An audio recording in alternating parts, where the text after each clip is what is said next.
14 ივლისს საჯარო სკოლები სამეურვეო საბჭოებს აირჩევენ.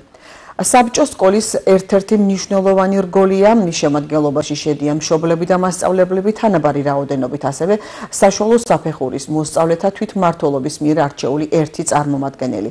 საჯარო სკოლებში სამეურვეო საბჭოს არჩევნები ყოველ 3 წელიწადში ერთხელ იმართება, წევრებს მშობლები და პედაგოგები ირჩევენ. სამეურვეო საბჭო არის დემოკრატიული მართვის მექანიზმი. მე თავად შემიძლია ვთქვა, რომ ამართლებს ჩვენს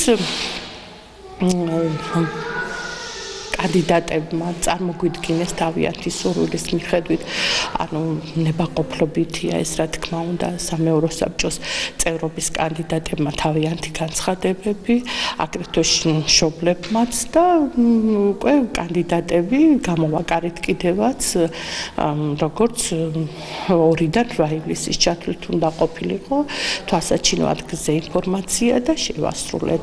ახლა 7 ივლისს გვაქვს დებულების მიხედვით მოცემულობა, რომ უნდა ამომრჩეველთა სიები გამოვაკრათ და მივდევთ და მუშაობ.